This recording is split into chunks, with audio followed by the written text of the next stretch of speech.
We are recording this program, so don't do anything crazy on your cameras. We're going to wait one more minute and then we'll get started. We have 184, 85 so far.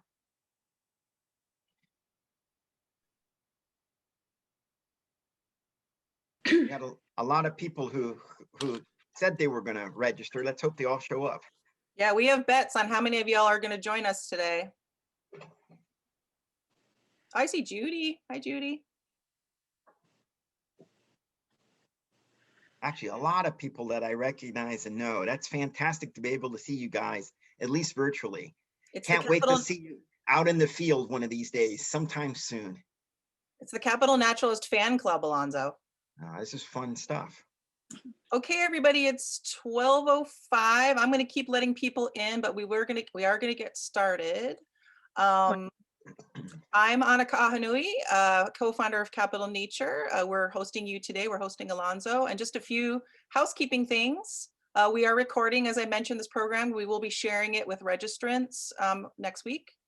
Also, we in the chat, we're going to do a Q&A at the end of Alonso's presentation. He has a lot of material to get through, so we want to make sure that he's able to do that. So we'll leave some time at the end for Q&A.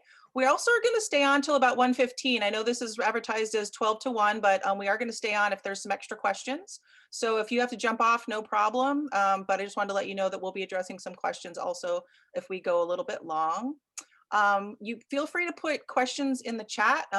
We have our friend Melinda Peters. Melinda, if you want to wave, with Casey Trees, one of our partners in DC. And so if you guys have any questions specifically while Alonso's presenting, perhaps those of us on our team, Stella and I and Melinda, we can answer some of your questions in the chat while we go along. And then we will share a transcript of the chat questions, like any resources that people share and stuff like that. Not people's personal information, but just some information. So with that, I'm going to pass it over to Stella. Great.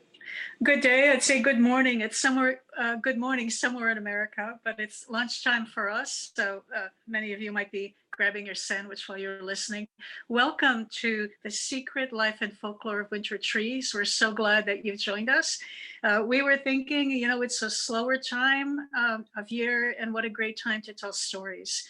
And also, like many of you, we've noticed just how beautiful the trees can be. And we notice them maybe even more in wintertime. And so we wanted to celebrate that with our friend Alonso Abugattas, and also learn a bit about what's going on under the surface of the many trees around us. So we're really looking forward to learning along with you. I'm Stella Tarnay. I'm co-founder and executive director of Capital Nature, and this is part of our mission. Our mission is to connect the Washington area and other folks with the natural world around us. And winter is as important a time to do it as ever. So I think we can go ahead and get started with the slides. Yeah, Alonso, if you can go ahead and share your slides, and we're going to ask everybody to mute themselves, please, and also turn off your video for bandwidth, just for so that we can have a smoother ride today. And I'll continue for a few more slides and then turn it over to Alonso. So again, the name of our program, Secret Life and Folklore of Winter Trees, and it's co-sponsored by Capital Nature and Capital Naturalist. And I've already told you our mission. And we're really pleased to have Alonso, also in part because he's an advisor to Capital Nature, and we're just so lucky to have him. And he has his own very interesting organization and blog, and he'll tell you about that. Alonso is a very well-known naturalist in the Washington area. He's a great storyteller and a nature interpreter. So you'll see he'll bring that into this program as well. Next. Alonso, could you, thank you very much. So please go on our website, even during the program, but certainly after, capitalnature.org. This tells you a bit about our mission and some of the things that we do. Next, Alonso. And especially please take a look at our regional calendar. We collect events from throughout the metro area, and there's so many ways to get involved with the natural world. Not just what we do, but many great organizations. And as all of you know, we're dealing with COVID and a lot of isolation, and there's no better way to respond to that than just spend time with the natural world. Alonso, can you go back one? Because I realized I forgot to mention something. Also, we invite you to sign up for our newsletter. And when you go to our site, go to the upper right, get updates, and we'll let you know about all of the things that will be coming up through Capital Nature in the coming weeks and months. Okay, let's go back. Thank you. And next. Alonso, it's yours. Gotcha. So folks, again, we are talking about the secret life and folklore of winter trees. If I can introduce myself, on the Capital Naturalist, and again, there's lots of different ways to kind of keep in touch with me, as it were, in social media. Whether you read my blog, I have a course of over 10,000 people on Facebook, and also under Capital Naturalist. You can follow me along with me on Twitter. And I have close to 700 videos or something on the Capital Naturalist YouTube channel as well. And again, today we will be talking about the secret life of trees. And I do encourage you guys, if you have questions, wherever, put them in the chat. We can always go back to them. People can read back some of their questions, and I'm sure there'll be other ways as well. And as I already mentioned, we will be probably going a little bit long because I'm a talker. So there you go. So I'd like to start with telling you guys a story. And again, there are a lot of different stories, and I decided to choose this one. There is a great story by the Cherokee, whatever, but this particular one, I think, kind of hits home, I think, when you start talking about winter trees and so forth. This is an interesting story that was actually put in place by the Seneca tribe. They're the westernmost tribe of what they call the Haudenosaunee, what some people call the Iroquois people. And they have a story that goes like this. They said a long time ago, there's an ongoing war that continues to this day between the spirits of winter and the spirits of summer. And back and forth, the battle goes until finally one wins and the other one wins. And it just so happened that during one of these times when there was a bitter battle going on and the winter spirits were winning, that a few of the trees, in this case the conifers, and here you see a couple of examples of them, the conifer tribe decided that they were going to not remain neutral in this battle. They decided that they were going to pick a side, and they decided, of course, we're going to pick was summertime. And so they decided that they were going to rebel against all of this. They weren't just going to let winter come by and take off all their leaves and so forth and change their colors. So they decided to get together to form this group to try to rebel against them. So they talked to all the different conifers, and many of them showed up for this meeting. And it also turned out that a few of the other trees had found out about them, one of which were the oaks, in this case, a white oak. And they came over and they said, hey, we know we're not members of your tribe, but we also don't like winter, and we would like to be part of your particular group as well. And at that time, one of the conifers, bald cypress, he decided saying, wait a minute, it's great that we want to do this, but this person is not even a member of our tribe. He's not a conifer. Why would we let this person into our tribe and join in our rebellion? Well, the white pine, who is the leader of the conifers in this case, he said, look, we need all the allies that we can get. And we're not going to, say that just because they're not a member of our tribe, we're not going to allow them to join a rebellion. And that really, really angered bald cypress, so much so that he left the meeting. Now, during the meeting, they came up with an idea. They'll make this magical elixir. They'd all take of it. And when they do that, this would be some way of showing rebellion. So they all decided to do this, but they also decided, knowing that bald cypress may have been right about something, to not let anyone but the conifer tribe take the magical elixir. Other people could join in the rebellion, but they would not take in this. This would be only something that the conifers and some of the others would take. And so they took the magic potion, and wouldn't you know it, it allowed them to stay green. Now, because this was an affront to the spirits of winter. Oh, it was one of the worst winters ever. They came through and they blew, and they tried to blow off as much of the winds as they could. But as much as they tried, they could not seem to blow off the winds of the conifers. Now, bald cypress, because he didn't join in this and not take the magical elixir, he's one of the few conifers that does lose their leaves. But for other ones, they all were part of it, and they continued to show this rebellion until finally summer came by. And I will say that the winter spirits, they blew and blew. They blew off almost all of the leaves, but a few of them, things like the oaks, the beeches, the musselwoods, these kept hold of their leaves. And when they did that, as much as the wind would blow, they would not drop their leaves. They lost a lot of them, but many of them held on their leaves almost to the end of winter. And they say that if you listen very closely during winter, when the leaves are rustling, things like that, you can actually hear what some of these trees are saying. And in the case of the trees who do not lose their leaves, who hold on to their dry leaves through the winter, they are actually laughing at the spirits of winter, knowing that at some point the spirits of summer will win and they will regain their beautiful leaves and so forth. And that's just one of the many stories that has to do with why, you know, some trees are evergreen, some trees are not. And in this case, why some trees hold on to their leaves through winter. And we'll get into that in just a little bit. So we're going to go into this one in particular, and we're looking at things that are easy to notice in wintertime. And white oak is one of these.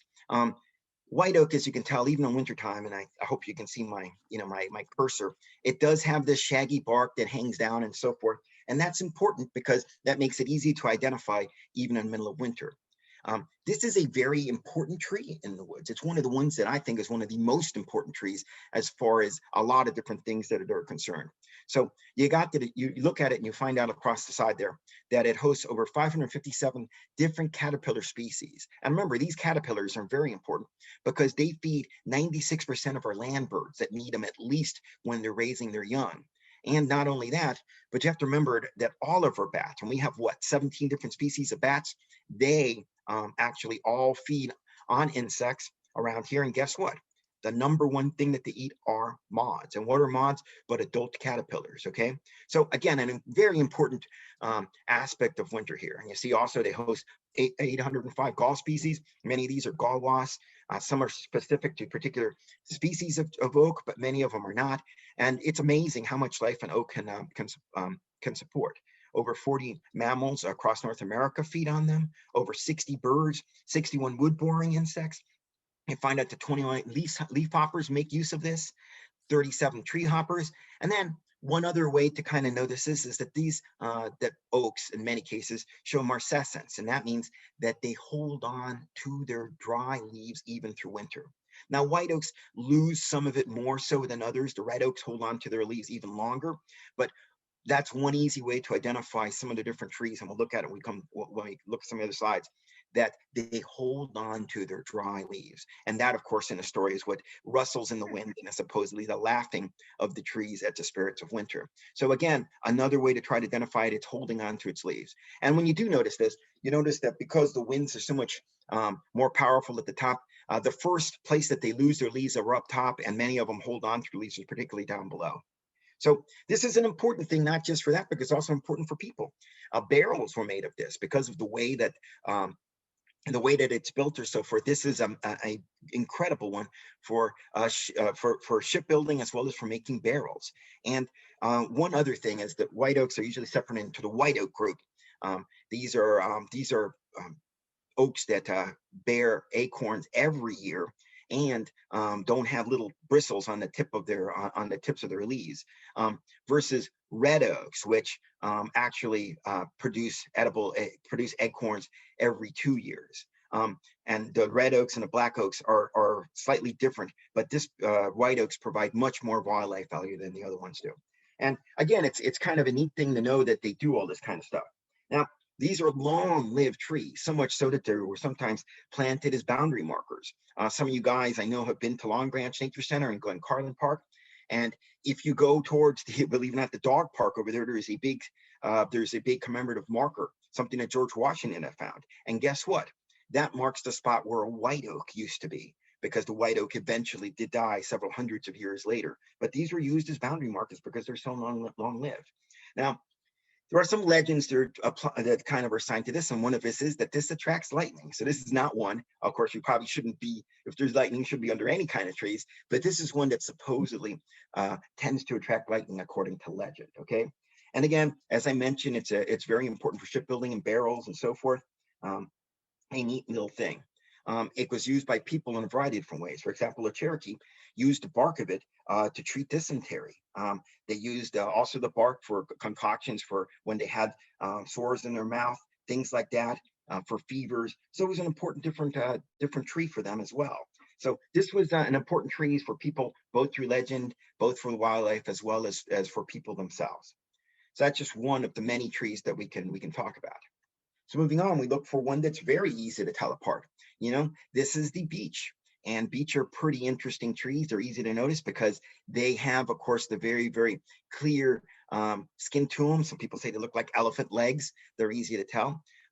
This is another one that hosts about 127 different caterpillars, okay? Then again, as I mentioned, the birds and bats feed on. It supports a ton of different mammals, particularly up north where it produces much more acorns than the ones down here. And it used to be one of the favorite foods of the extinct passenger pigeon. Deer don't like to eat these plants, that they don't taste good to them, so it is kind of resistant to it. It holds on to its leaves as a self-marcescence for a very, very long time, probably the longest of all of our deciduous trees that we have around here. Now, I will say the leaves themselves, because they hold on for so long, were used for a lot of different things, and that included stuffing them in mattress bedding. It was said that it doesn't rot as much. You get the leaves when they're up on top, so they're still nice and dry. They'd last a long time in your bedding. And again, supposedly, although there's not a lot of proof of this, they would keep things like bugs and things like that out of your beds as well. So this was a popular one for stuffing mattress beddings and so forth. Now, many people know when you see these things that there's always carving on them, which is, a problem, but that's kind of important. Believe it or not, beeches, including the ones out in Europe, the root word of the word beech is actually in Anglo-Saxon the same thing as the root word for book. Why? Because people would write on these even way back when. In fact, there's an old saying about it. I guess I'm trying to remember which scholar it was that used to say that when you wrote on them, one of the things that say, as these letters grow, so may our love. So, as it grows, of course, the letters do spread out and so forth. So this has been used forever, unfortunately, for people, of course, to carve into its bark, which of course is not good for the tree. So anyway, a neat little thing, as I mentioned, or I should mention, the word fagus, the genus name on this, means to eat. Why? Because when this produces a ton of nuts, every different kind of animal depends on them in winter. And that includes people, although, again, the husks of these things do have some kind of toxin on them, and you don't want to eat a ton of them. But people did use this. So, for example, the Cherokee would eat the nuts. Why? Because it was good for clearing worms out of your system. And again, I mentioned a Haudenosaunee Iroquois. They use it for other things too. Some people say they even used it for abortions. They use it for for a variety of different things, for treating burns. So again, a very important, I think, plant that people depended on as well. Now, I also will say that the Rappahannock people, again, one of the more local tribes, they actually used the leaves and so forth to make a concoction to treat poison ivy. And even there's a doctor named Dr. Francis Portrait. During the Civil War, he was in charge of putting together what they called the Confederate ethnobotany. During the war, especially after blockade started making it, they could not get anything from overseas.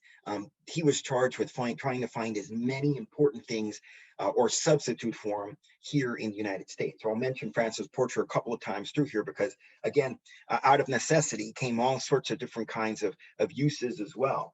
And he'd investigate this, and he said that supposedly this was incredibly good for fever. But unfortunately, some people had suffered side effects, that they suffer vertigo and be throwing up and things like that. But they used the beech supposedly during the Confederate War, during the Civil War by Confederate troops to treat fevers. Kind of a neat little thing, but something else that we know was in there. And as I mentioned, they also used it quite a bit for filling mattresses as well. So again, here are the little nuts inside of these little triangular pieces. In the wintertime, even if there's no leaves on them, they have these very pointed little buds to them, something that some people have used in the past to actually to write with and so forth. So again, a neat little book, a neat little I should say tree, the American beech. And of course, one of the easiest trees to notice out there is the American holly, who does hold on to its leaves the whole year round. And again, some people, for that reason, call it Christmas holly, because the old traditions of bringing this into, for you to use during Christmas time. Again, it hosts 39 different species of caterpillars, and over 49 different kinds of birds feed on all species of holly, not just American holly. But you also have to remember that when you see a tree out there, only the female trees produce berries, okay? If it's not a female, it will not produce any kinds of berries. But again, this is a favorite of birds, and because it holds onto its berries the whole winter long, many things like robins and thrushes and mockingbirds feed on this quite a bit. Now, the longer it stays on the tree, they say the better tasting the berries are for the birds. So it might hold on to the berries for a very long time, and then finally, when a flock of robins descend on them, they will feed on them. That because it's very smooth bark on it, this is a favorite, and because it provides a bit more of sugar in the springtime, this is a very favorite of sapsuckers to actually drill on as well. So again, American holly, a neat little tree that we have. Oh, and I should mention a couple of legends, one of which was that supposedly the flowers of holly, of which it's mostly pollinated by bees and so forth, supposedly if you would touch water with the flowers, the legend is that they would turn the water to ice. Not much proof in that, but that is one of the legends that used to be planted against there. Now, this was a popular tree to actually plant near buildings, not just because it would, block some of the building, add something to the side of it and so forth. But again, legend says that it's very good protection against lightning. And so good to have that near your house, they would say. And not only that, but some other people say that planting holly near your house was very good against witchcraft. So a lot of good reasons to plant holly, especially near your house and so forth. So it's kind of neat. I should mention a couple of different stories too, as well. If you can see in the cursor, you see the leaves of the holly, which of course have the little prickles on them. Many of the legends and folklore, because a lot of the people who wrote these down, again, were Christians here, is Christian folklore. And one of the first things was that the hollies grew, that the leaves and so forth on this grew because they were in the footsteps of Christ, okay? They would have these big sharp steps that symbolized the crown of thorns that Jesus had, as well as that the red on the berries were something else that in Christian folklore and so forth meant that was the blood of Christ. So again, lots of symbolism to this plant, something that they use quite a bit. And it's not just this one, but another holly. This is the deciduous holly, winterberry. So this does lose its leaves, but the big thing about it is that it holds tons, as you can see here, of berries. And again, by losing the leaves, the berries are very easy to see.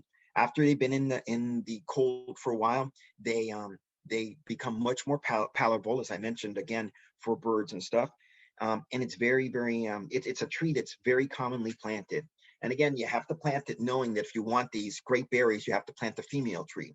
And they plant 3 trees to every 1 male, and you put the females towards the outside so that they would produce a lot of the berries, while the male plants in the middle do not. So again, winterberry holly, one of the many hollies that we have. This is a deciduous holly, as opposed to the American holly before, which holds on to its leaves. And again, as I mentioned, that's all important. Oh, I should mention another interesting thing. Believe it or not, this was both the American holly and winterberry holly. The bark was used for what they call bird lime. So they used the bird lime for catching things like birds and insects and things like that. So this is again something that Francis Porcher wrote in his Confederate Ethnobotany, because this was thing is you wanted to either keep the animals away from certain areas, or if you wanted to catch them, you could make bird lime from the bark or so forth of the different hollies. That was the favored one that Francis Porcher would also say. He also said that you could use the roots to treat coughs and so forth. And you can use it as a substitute for green tea. But I will say, again, holly leaves, especially American holly, have different toxins in them. It's not just the prickles that keeps things from eating them. It's also that they have some toxins in them which prevent things from eating even the evergreen leaves.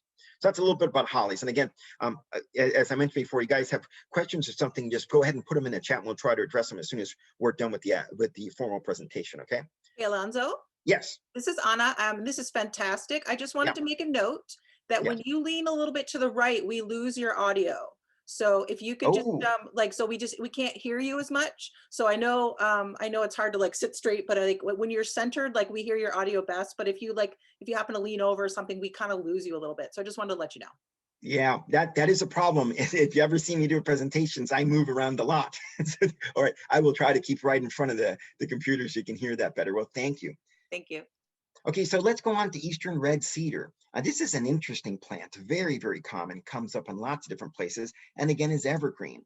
It hosts 42 species of caterpillar, but more importantly, this is a favorite of birds. Over 90 different kinds of birds feed on the fruits. And that's important because the reason that trees produce berries, or I should say anything produces berries, is to have things to eat them. So again, they change color, they make it easy. I mean, it's easy to see on holly what the colors are, but again, they change colors so that the animals can see them, and then they eat the berries, and then they fly off. And when they poop, guess what? They've planted under the tree complete with fertilizer. So that's the reason things produce berries. So again, this produces berries as well, a favorite of all sorts of different kinds of a favorite all sorts of different kinds of birds. But here's the other thing to kind of mention about this, and that is that if you look at it, there are two different kinds of leaf types. When they're young, and it's more likely that things will eat them, like deer and so forth, they produce very pointed, sharp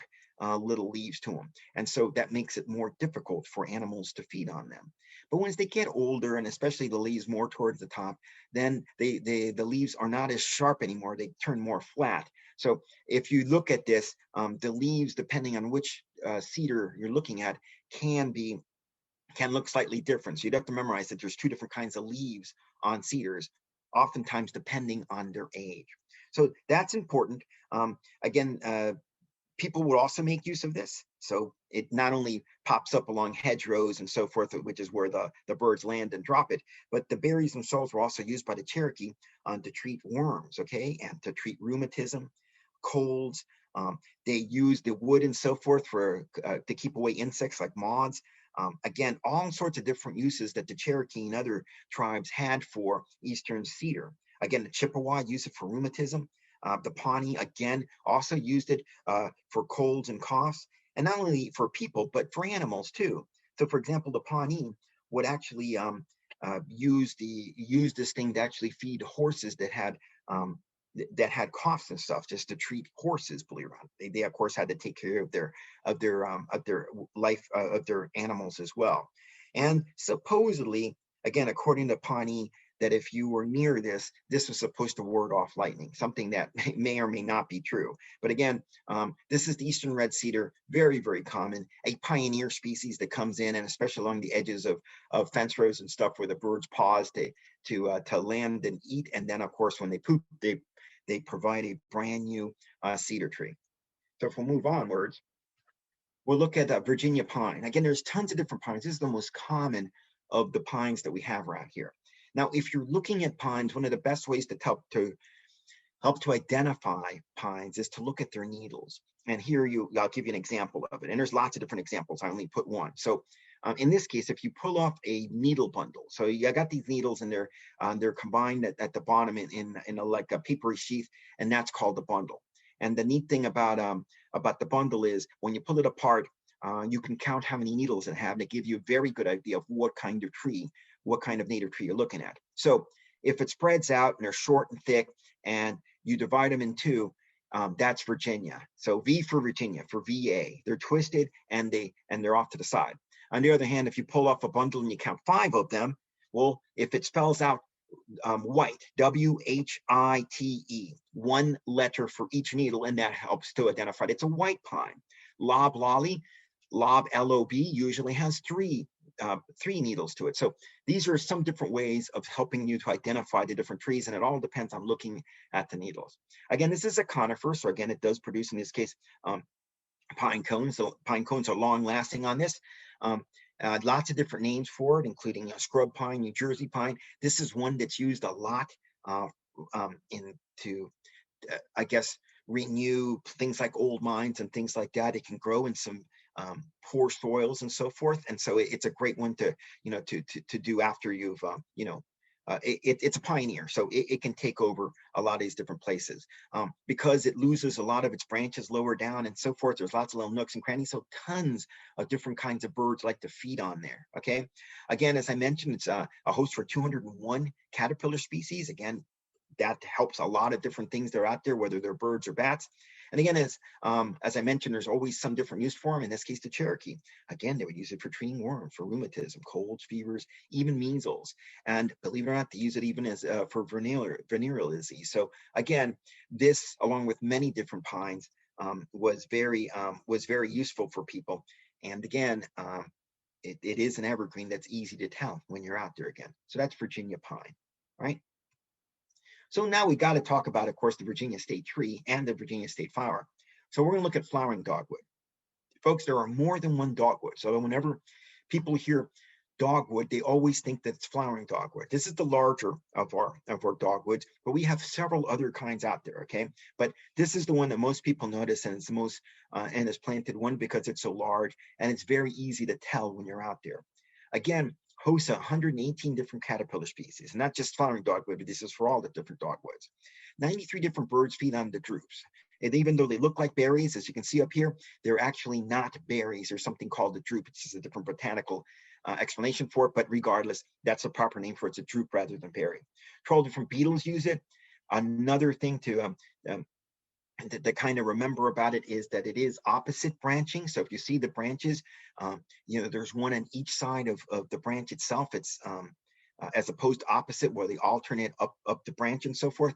This has opposite branching. It's one of the few trees that we have. There used to be an old saying, madcap horse, one way to remember about them before they changed some of the genuses.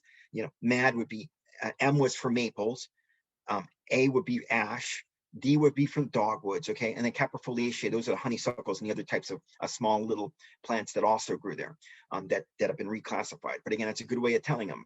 If you see an opposite branch tree, it's usually one of the mad-capped horse ones, and that's the true here. Another way to identify it is it's got alligator bark. If you look at it very carefully, the bark looks like the side of an alligator, just the way that it looks like. It's neat because this small tree, usually it'd be hard perhaps to have birds and stuff find its berries because it's kind of buried in the subcanopy of all these other kinds of larger trees. So it's got something called foliar fruit flagging. It turns its leaves red at the same time as the berries. So guess what? When you're flying through, when the birds are flying through, it's not that they're looking for individual berries, but they look for the whole red of the tree. And when they land there, then you get the berries that are actually being produced at the same time as the leaves are. So that's what they call foliar fruit flagging. Okay, so a neat little way to tell them. Now, wintertime, you can also look down here and you see on the bottom right, that is that's what the buds look like. It comes together, and on the outside it's protected, so it has this neat little look to it. So again, if it's a tree, particularly in a sunny location that's going to produce blooms, you can see the buds of the blooms, as you see on the lower right. You can find them very easily out there. So again, this tree is got all sorts of neat little things to it. It's so small that it wasn't used for much, but the wood is tough, so they use it for for golf club heads and things like that. Now, again, Francis Porcher, again in the Confederate Ethnobotany, he mentioned the great uses of this, and the biggest, the one that they depended most, is that at the time malaria was a huge thing, particularly in the South, of course, and guess what? Once there were blockades, they could not get a lot of the things that they used to get to treat all sorts of diseases, including malaria. Used to be able to get quinine from Peru. You could no longer do that because of the blockades. So this particular tree, they would use this as a substitute for quinine. They usually say that 1 to 2 drupes, 1 to 2 of the berries in a pill form was used to treat malaria. How effective was, I don't know, but Porcher, he had all sorts of studies that said that he thought it was very effective, even as the equal of quinine for treating malaria. How true that is, probably not, but again, that's one of the different ways of doing it. Oh, again, in the summertime, of course, people notice its flowers. Neat little thing, lots of legends to this. And of course, most of these, as I mentioned, are Christian legends. And in this case, what you had here, a couple different ones. For one, the wood is so strong that legend has it that one of the dogwoods was what was used for making the cross that Jesus is on. That's how strong and whatever. And then the dogwood was so upset that its wood had been used for this that he asked for it to no longer be big and strong and be able to use its wood for anything like that. And so now dogwoods are slender, they never grow very big, they're twisted, and so they can never really use it for something like the cross. And also as a reminder, you look at the flower, and they say that the flower is in the shape of a cross. And so that's interesting. And the middle of it looks like a crown of thorns. So again, more legend on there. And if you look at the edge of the leaves at the petals on this, or actually they're not petals, they're called sepals. But anyways, and you look at them, they have these little notches, and that supposedly are where the nails went into the wood, and they're stained with red because of this. Again, tons of neat legends and so forth tying to this. But part of it, of course, as I mentioned, a lot of this are Christian legends rather than other things.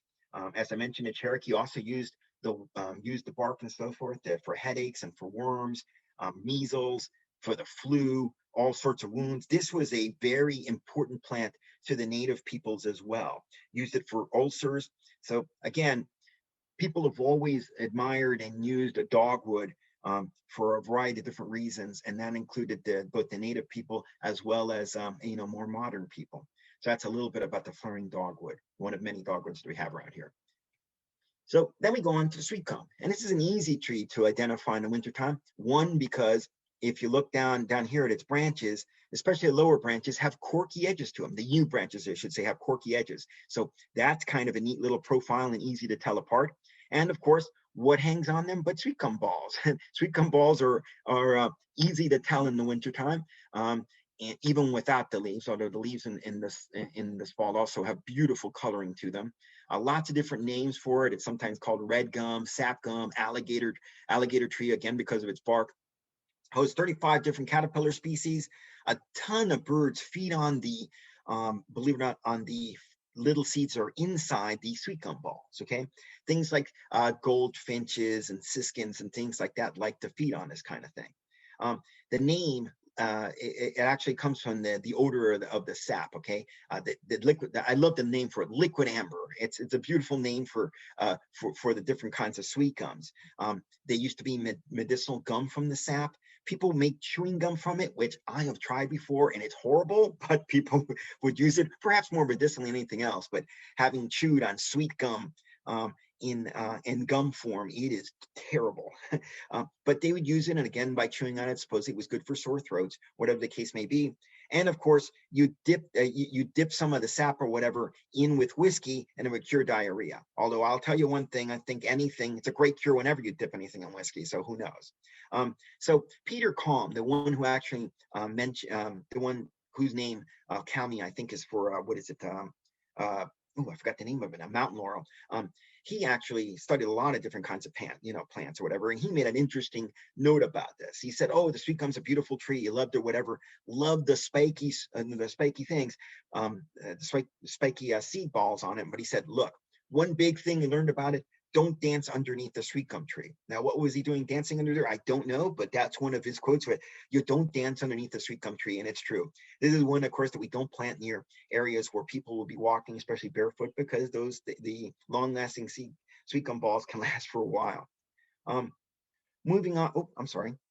I'm sorry, didn't mean it. So we got a little bit out of place, but we'll go back to that. Here is American sycamore.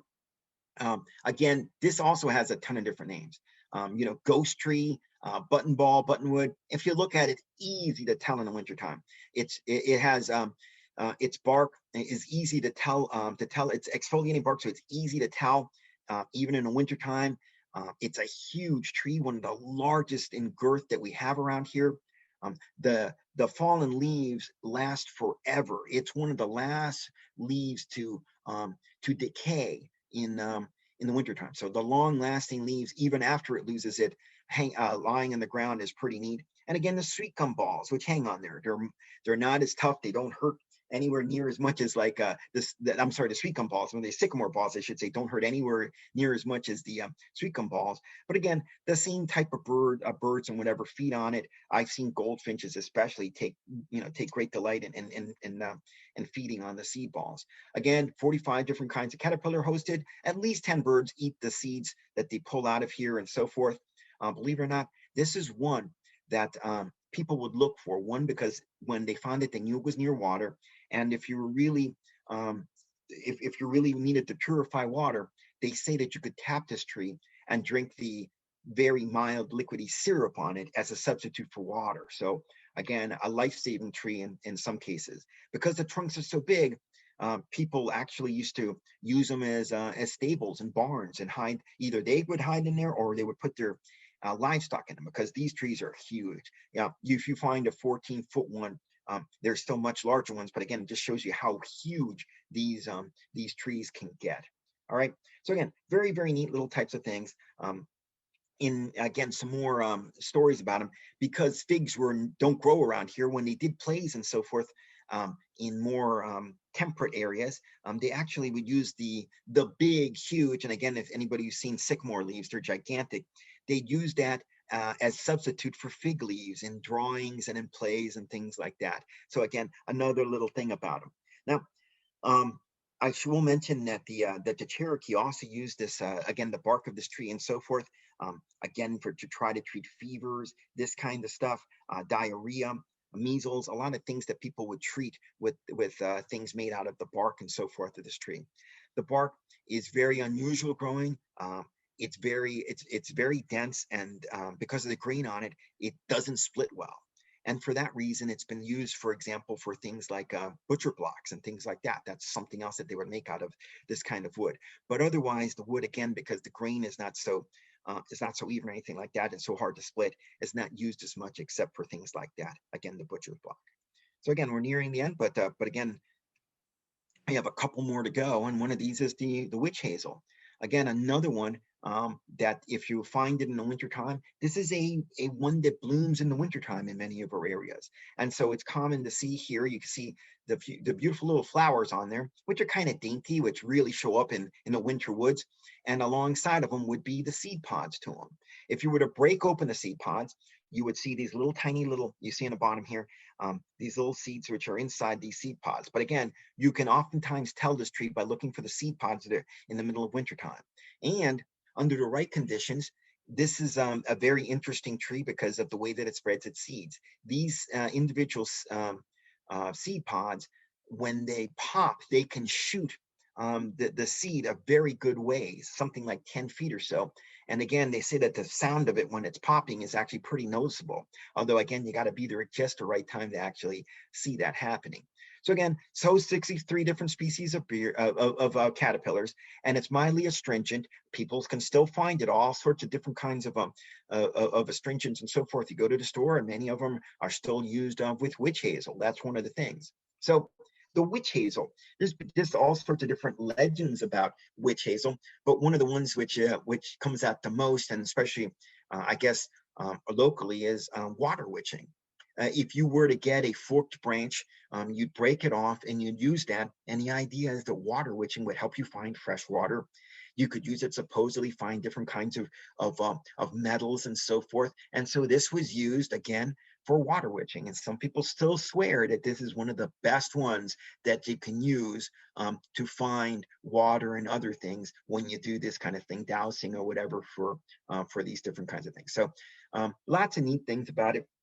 Again, the native people, again, the Cherokee would use it for pains and for sores, again, for fevers, sore throats, that kind of stuff.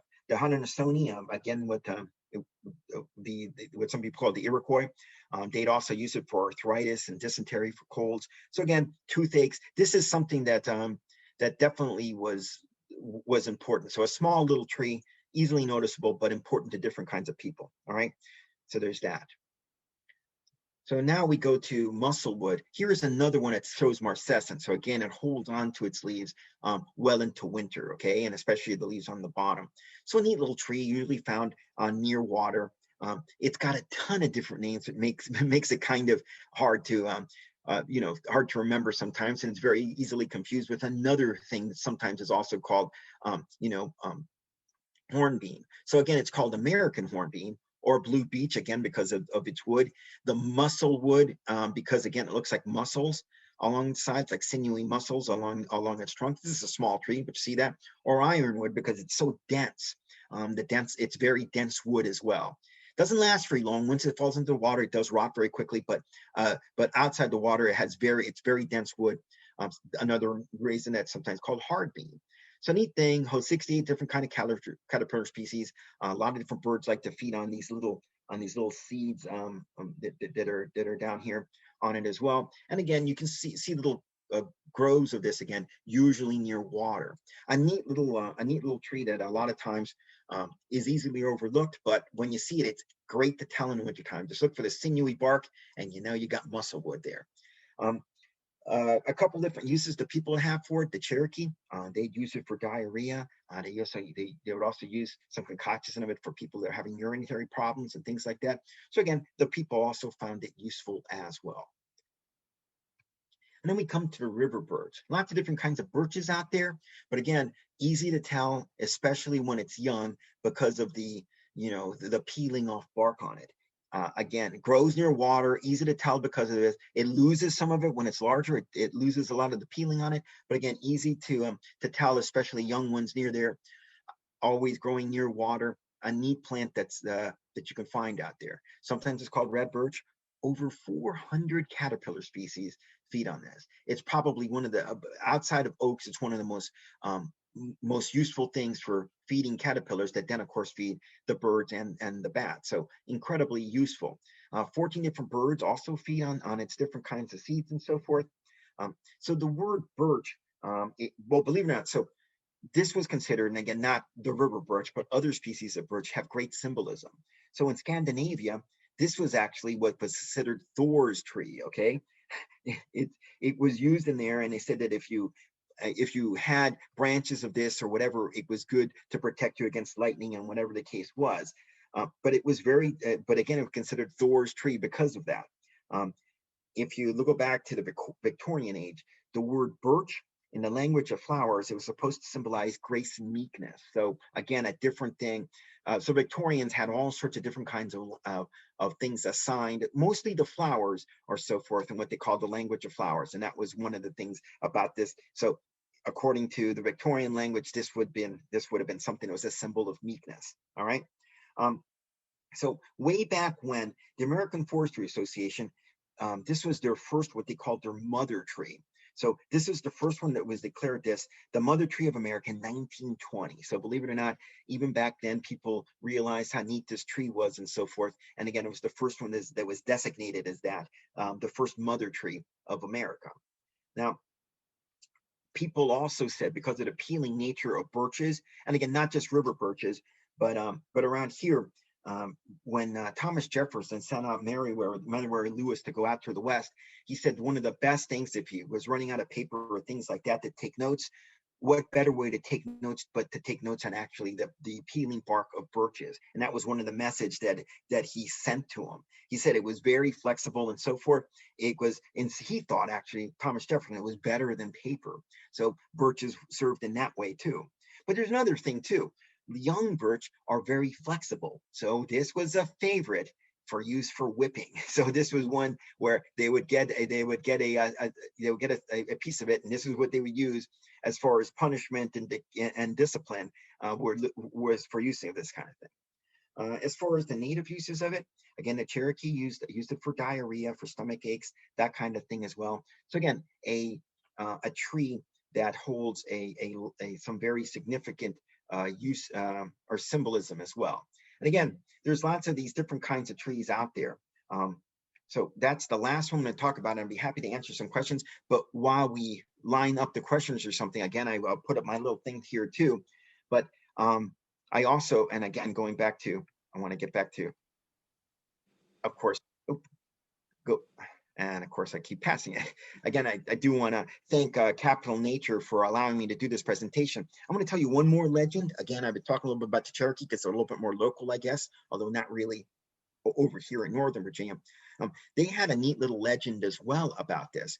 The way that the Cherokee legend goes is that there was a test that was put out there that for all the different trees and so forth, for those trees who would stay awake the longest, out of 7 days, those would have great significance, and they would be considered protectors of the things that are out there. So a lot of trees tried to do this.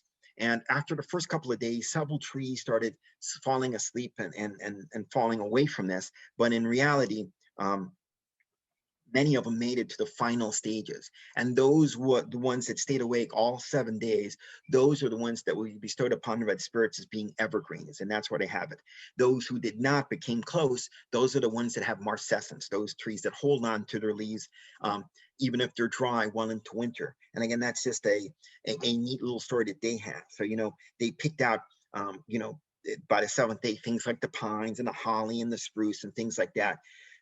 They would be the guardians that were protecting the forest even in winter. And that's a story that the Cherokee tell.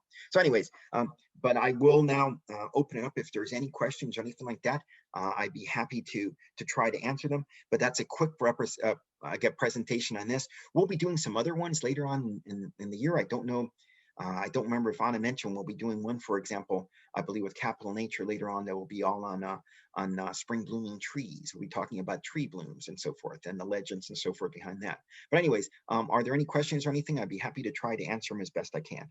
Hi, Alonso. Thank you so much. That was fantastic. What so many cool qualities that we're learning about the winter trees in our area. Thanks so much for everyone for joining. You'll see our contact information, our social media is here. If you can just put in the chat, okay, if you can let us add you to our newsletter so you can hear about these wonderful events and the series of things that we'll be doing with Alonso. We did have some questions come in and I've kind of pulled them out of our long chat here, Alonso. Okay, and great. Thanks to all of you who have been helping out in the chat and helping others answer questions. So let me just go to my little list really quick of the questions. All right. And while First, doing that, Anna, I'll lead off with a question that I have. Sure. Alonso, this was fantastic. Really, I'm going to remember not to dance under the sugar gum. It's one of my favorite trees. But I remember when you were teaching us in our Master Naturalist class, you said that the reason we see the berries in the winter is because they're the food of last resort, that the birds really don't eat them until they're very, very hungry. And I seem to recall you said that the berries get better as the winter goes along because of the frosts. Can you say something about how the food transforms so that it can actually be nutritious to the birds? Yeah, so what ends up happening is that's one of the ways that most berries, when they get colorful, that's when we know that they're not right. Green, of course, means you shouldn't eat it. So that's true of many different things. And that's also true of many of the trees. So in the case, for example, with hollies, which many people think are not that tasty for birds, the longer they hang in the tree, the more that the winter and the frost changes some of the chemical structures of them so that they're much more appetizing. Now, that doesn't mean that birds can't eat them other times of the year. And many of us know that happens. A big, huge flock comes down of robins and they finish off the trees. But many of these things, and these things were used in Christmas time as decoration and things like that, hold the berries for a much longer time, because the longer they stay on the tree, the more that the frost and the cold changes the chemical structure such that it's more tasty for things like birds and mockingbirds and thrushes and things like that. great. Thank you. Let's see, going through some of these questions. From Carol, hi from Pennsylvania. One question, does poison oak that's wrapped around trees have less toxicity in winter? Any idea on that? Yeah, no, it does not. Oh, and hey, to Pennsylvania, glad you could join it. So this is the thing. I mean, poison ivy, no matter what time of the year, still has what's it called, urushiol oil in it, and it will affect you. So here's the thing. There are people who say, oh, I don't get poison ivy and stuff like that. With poison ivy, the more you're exposed to it, the more of a chance that you will get it. And I know that some people who always say, oh, I never get it, stuff like that, when they get it bad. I could even point out my brother, who now is terribly allergic to, to poison ivy, which is a terrible thing for my brother who likes to be outdoors a lot, but that does happen. So even in the wintertime, the vines themselves, if you get the sap or whatever on you, it will cause poison ivy.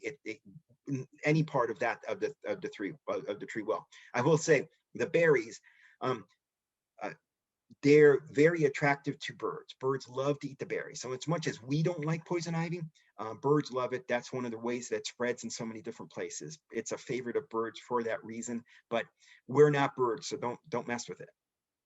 Great, thank you. Let's see. Do beech nuts need to be soaked to remove a bitter taste? First of all, the holes are the big thing. If the holes themselves have I think it's called phagine or whatever, it's a chemical property, which again, it's not a good thing to do. So beech nuts themselves, people say that you can eat them and so forth. Any kind of nut you want to soak anyways. They did that with acorns or whatever the case may be. But so I believe that's the case. Now, personally, I've not really, the only beech nuts I've ever had, broke them off the tree and actually ate them as it were. And I'm not crazy about it, but some people really were. I'm trying to remember who it was, but there was it might have actually been Jefferson, who again said that the beech nuts themselves were great eating and super sweet. I did not find that to be the case with me, but again, I think that almost any kind of nut you do want to soak in water to remove some of the tannins or whatever. Well, I don't know if it's tannins and beech, to remove some of the things out of it that you don't really want to eat. Great, thank you. I would also like to know which trees are most under threat from climate change. I can say that talking to Vincent Verway in Arlington, who's one of your arborists, he was telling me that, when they look at the managed tree list of okay trees to plant, I forget which species it was, but he said, yeah, we're not gonna plant these anymore because they're really not dealing well with climate change. So are there any species of trees Yeah. that you can think of, Alonso? Well, the easiest one to think about with things like hemlock, which are under threat, of course, from for a parasite as well. But they like it cold and whatever. Same with sugar maples. These are things that are at the southern end of their range. I am not a believer that we should bring things from outside the range and predict that it's going to be. There are so many trees and so many plants that are within our range, not at the southern limit range, but right in the middle or even further south, that we can use, rather than us making guesses and altering the habitat by bringing trees that never were supposed to grow here. There are so many trees to choose from that are not things like, I said hemlocks or sugar maples that do like it a little bit colder. We don't want to plant those, but there's no reason for us to go outside the range. There are so many trees that we can pick inside our range that we can use. I believe, and I'm trying to remember what it was, I think if you look at Northern Virginia itself, or I should say specifically Fairfax, Arlington, that area, there are over 1,700 different kinds of plants that grew here.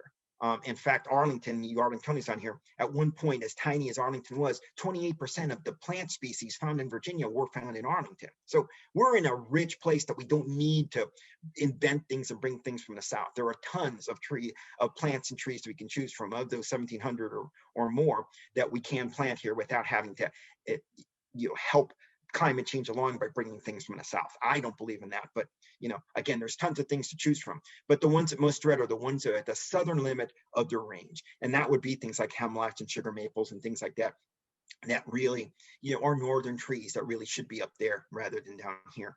Great. Before we move on to the next question, I just wanted to share this really nice comment we got from Kyle. Fab, you managed to tell us so much information in a short amount of time. I would love to go outside and climb a tree. So There you people go. have been inspired by you. Thank you so much. Okay, let me look. We have some folks that have just asked about a couple different other species. I don't know if we put you on the spot, and if you have any, people were wondering about spruce and lindens. Yeah. Is there anything you can say about either of those trees? So spruce, again, again, people plant Norway spruce and things like that. They're really a little bit more out of our range, but people plant them in there. But it is an evergreen tree, but a more northern tree. But so forth. Linden, again, that's planted as well. The basswood, which is a linden type, is fantastic for different kinds of bees. I know beekeepers love to plant them for whatever reason. It attracts a lot of their bees. So it's a commonly planted tree with lots of good use for it. Some of the different types of linden do well in less ideal situations. They're a good tree to plant in some places. They can take some pollution and don't need as much space for some of the smaller ones. But again, a linden is a popular tree to plant, and especially if you're a beekeeper. Excellent. Thank you. And just to let you all know, I know some folks have to go. We are going to stay on for about 10 more minutes to try to get through some of these questions. If we do not get through all the questions, we have a record of the questions, and we'll work with Alonso to try to get them and our team to get those answered for you. And we'll send out those in a follow-up email to you all, as well as the link to the lovely video, which I might, if we have time, I might pull up again from our friend Natalie in the UK. She's with Nature Nurture. She found our event on Eventbrite, contacted us, and shared her beautiful video with us about winter trees. Okay, let's see. I know there was one about birds, like which tree species like support the most songbirds. Oh, there's whole books written on them, but you can look at that question in two different ways. What they support, but a lot of people, when they think of this, they say, oh, which trees have the best berries or fruits or nuts for trees? That's one way of looking at it. But a much other way of looking at it is, how do they support birds throughout their whole lifetime? And this is the thing. So for example, oaks, yes, they support what, 60 some different kinds of birds that feed on them, especially the smaller acorns and so forth. That's one way of looking at it. But why don't we look at the other aspect of it, that it supports, 500 and some different kinds of caterpillars, that then feeds 96% of land birds that need this, and feed all the bats, the 17 species of bats that we have. So if you want to think of it that way, that's a much broader way of looking at it. And that's just what it is. So you want to think of it, when things produce things like flowers for butterflies and bees, or berries at one time of the season, that's great for that season. But it's much better to think of this, what things support the stuff throughout the whole lifespan. And with an oak that can live 400 years, you're looking at something that during that time is supporting tons of different kinds of insects that then feeds the birds and whatever. And then the acorns feed a ton of different kinds of birds and mammals. So you can look at this in a bunch of different ways. I like to think of it as looking at it across the whole gamut, something that supports birds all the time. So rather than just when it's in bloom or just when it's in berries, supports them all the time. And that really is things like oaks. And I mentioned the birches. These are things that overall support a ton of different kinds of trees. And I'm sorry, a ton of different kinds of insects that support them as well. And that's a little bit better. If you're looking at just berries and things like that, well, there's a lot of good berries out there. So hollies, again, and as much as people like to plant them, is not a favorite of them. On the other hand, things like serviceberry, which support, something, I think serviceberry supports something like 40 some different kinds of caterpillars. That is good, but guess what? Then you have the pretty flowers that people like, as well as the pollinators, and the great berries. It's not just great for birds, but for people too. So there is an edible landscaping thing that you can put in there. A nice service tree that supports a bunch of different things throughout its season. Plus, it's good eating too. Why not? So this next question is related to that, and we can definitely send out links in our follow-up email to some of our partner organizations. It's, do you have a list of native trees that work well as street trees in planned neighborhoods? And I know our friends at Plant Nova Natives, Virginia Native Plant Society, there are several folks that have listings of the different trees, and so we can definitely share that with people. There are, and again, I'm sure Casey Trees has a lot of things they could mention too. Oh yes, oh yes. Sorry. Yeah, sorry, Melinda. Melinda, can you tell us about the species tree guide that's coming out? Great, thanks. Yes, so hi everybody. Yes, Casey Trees, that's one part of our mission in DC, is to restore the tree canopy in the district. And we definitely work with the urban forestry department of the city to help get the right tree in the right place, is what we call it. We even teach classes on that. So maybe we can do something with that with you all, Cap Nature, soon. And yes, we definitely have lists of things that are good for the area. And we're coming out with a new species guide highlighting, some 60 tree species that work well and survive in the DC area, coming out soon this spring. So yeah. Stay tuned. Yeah. Yeah, and I will say, like, for example, Arlington has a recommended tree list of things that do well. And again, somebody mentioned the Plant Nova Natives campaign, great little book. You can look at things back there, and it's not just trees, it's plants as well. But you can look at what things does well according to the habitat. The old master gardener saying, right plant, right place, is incredibly important. If you want something well, look at what you got and plant what will do well there, rather than change what is there to suit it. You really want to pick the right plant for the right place. Some of the trees that I mentioned, for example, like to be near water and so forth. You got to remember that's important to realize. Another cool resource that I wanted to mention is with Capital Nature, we develop our own education programs. And one of the things that we did do was an old neighborhood tree tour in DC. And we used Casey Trees' tree map, their interactive tree map, where they have mapped the entire city of DC with the street trees. And so that's how we were able to research 3 different blocks where we were able to identify 77 species of trees and walk people around them and show them for identification purposes. So even if you're not in the DC area and you're curious what kind of trees line our capital area or around, or the cherry blossoms or something like that, definitely go to kctrees.org and look around for their interactive map. You know, I see a question about redbuds. Yeah, Can you just say something about redbuds? They're such a wonderful tree. they are great, a small tree. And I was going to cover that when we do the spring, the spring blooming trees. But don't tell them everything. Don't tell them. Not everything. So I can't remember there's a great blog that I wrote and it got the numbers of caterpillar support. So if you look up, Capital Naturalist in my blog and put in redbud, there's some neat things about redbud, I'll tell you here. But yes, it does support, and I can't remember how many different species it supports, but it's a good amount. I think it's like 40. So it's a good amount of caterpillars. Plus, as while it's in bloom, I also mentioned it's a favorite of both butterflies and bees as well. But again, I can't remember the exact number on the top of my head, but I do have it in the Capital Naturalist redbud blog. Excellent. I have white oaks in my backyard and I plant natives, but I rarely see caterpillars. Where are they? Well, that's the thing. First of all, of course, many of them are way up at the top. You can't see it. So here's the thing about caterpillars. Those that get noticed get eaten. So there's a good reason why most of these things hide. If you don't hide, you're somebody's food. And so many of these things have evolved with the trees to find ways of hiding. And remember, when I say evolve with the tree, that also means that the native caterpillars that evolve with them don't really hurt the tree. If they don't exist in huge numbers, they evolve together. If they would have killed off the trees, they would have killed up the trees a long time ago. Okay. Now, granted, when you bring in invasive stuff, that's different. Whether it's emerald ash borer or things like that, that's not supposed to be there. But yes, you don't see them because most of them are very good at hiding. Most of them are very specific to what time of the year that they're there. So if you look at the wrong time of the year, you won't see them. Some of them are hidden.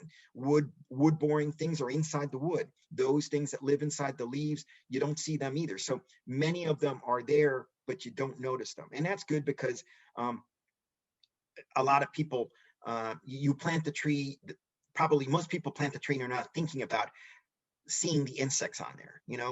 They're not like me, but I will say, so you don't notice them, but they're there. And they're there in such huge numbers that, again, studies have shown, especially with, like, for example, Carolina chickadees, which are done here and in Baltimore, that if you don't have native trees and they don't make up more than 70% of the total mass of what you have there, things like chickadees, one of the most common birds, won't exist. And even if you have feeders, that's not what they need to eat. There's a nice little study or whatever done. And here's the thing. Those trees that had 70 or more percent of the total mass being natives, those supported them. And those that had feeders, when they found the babies, their crops were full of seeds and so forth, but they still died. Why? Because they need the protein in something that comes in a caterpillar and something like that. You don't have native trees, you don't have the insects, you don't have the birds, you don't have all these other things. So it all starts basically with the plants that then feeds everything else. Thanks. And in this case, I think it's important to note, again, back to you, Alonso, how important it is that the fallen leaves during winter support moss. Can you say something about that? Absolutely. So two things about them. Of course, if you can, leave the leaves there. And again, that's going to enrich the soil when it decay and so forth. So if you can't, and I know in some places, you have, whatever HOAs, whatever, if you possibly can, even though it's not the best thing, you can mow over the leaves, you can shred them up so that they're smaller, or at least put it into one. If you have a place and you need to keep one area clear for whatever the reason might be, put it in one pile so it can compost and do things there. But here's the other thing though, as good as leaves are, just a public message here, too many leaves is not a good thing. Then it becomes a mulch. And that's what I see, unfortunately, on all of our parks that border public neighbors. They think it's a great idea to blow or rake all their leaves onto our property where we love leaves, but if you have a 2-foot layer of leaves, not much is going to grow there. So folks, please don't do that. People seem to think it's okay to dump your stuff into somebody else's property, but just like you wouldn't dump it into your neighbor's property, please don't dump it on public land, which is everybody's property, okay? But again, leaves are great. And you want a good layer of leaves when you can, leave it in there. Tons of different kinds of things. End up spending the winter in there. And if you have gardens, try to also allow your garden to stay over the winter time to support a lot of different things that you have in there. And if you do need to make things a little bit neater, you know, in March or whatever, cut out there, and especially with some different trees, leave about a foot or so of whatever the stems are. Cut them nice and neat and even so it looks like it's taken care of. But what you're doing there is many of our bees, something like 30% of our bees nest in things like hollow stems and so forth. So, you know, we have 450 different species of bee locally in both Maryland and Virginia. So leaving those things up provide a ton of good habitat for them to spend the winter as well.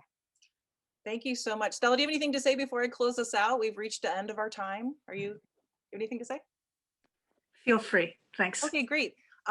Alonso, again, thank you so much for this wonderful discussion. Everyone always learns so much. I always tell when I describe you to people, you know, as our friend and advisor, that you are a walking encyclopedia, that you just know so much. And so we just love learning from you. Thanks to Melinda from Casey Trees for joining us. And we do, like we said, we do have some other programs with Alonso and others coming up in the spring. So we, those of you who have said okay in the chat have allowed us to add you to our newsletter list. Head over to our social media and like our pages on Facebook and Instagram. Alonso has a Facebook group, the Capital Naturalist. He also has his blog and YouTube channel. So there are all different ways to connect with us. We mentioned that we're going to share the questions and resources, and we'll send you a pretty robust follow-up email with a link to the recording, as well as anything that we got answered in the Q&A that will be helpful for you. So again, we really thank you for joining us, taking time out and having a lunch break, and we look forward to seeing you guys on future programs. Thanks so much for coming. And I'm going to just close us out by going and playing that video one more time if anybody wants to stay and watch the 40-second video by our friend Natalie in the UK. And thanks again for the folks across the pond. We had people from Scotland and the UK joining us. I'm not sure who was the furthest out, who was the furthest away, but we did have some folks out of country joining us. So we're really pleased and happy that you could join us. Thanks so much, everybody. Thank you, Love that, Alonso. folks. Love it. Thank you, folks, for everything. Have a great day. And I'll go ahead and share that video in a second. Thank you so much. Thanks. Let's see if oh, there we go. And we can stay on the we'll stay on if you want to watch for a second. Yeah. Let's see. Share. Oops, sorry about that. You see all that stuff. Oops, that's not it.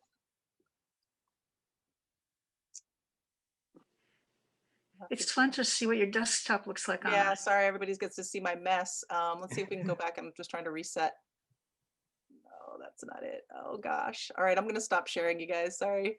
I'm gonna go find it in my. If y'all just hold on for a second, I'll go find it. But you don't need to watch 50 million things of my.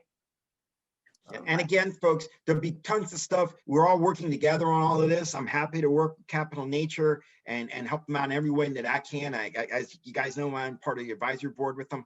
But there's so many great groups represented here. I noticed the names and so forth. It's important to remember that perhaps, you know, individually, it doesn't seem like we're doing a lot, but when there's enough individuals to do the right thing, it's amazing what we can accomplish. And you guys that are part of this are part of those particular individuals. So thank you all. Thank you so much. Okay, I have the video now.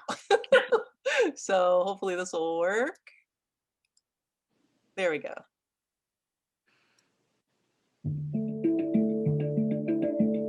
What can you teach me, winter tree?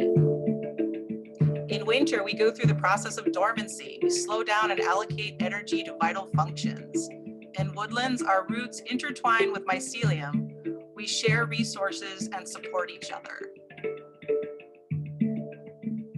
And we'll share the link to this video as well. I know some of you asked for it to share with others. So thank you again, Natalie from Nature Nurture in the UK for sharing this beautiful video with us. Have a great day, everybody. Take care, folks.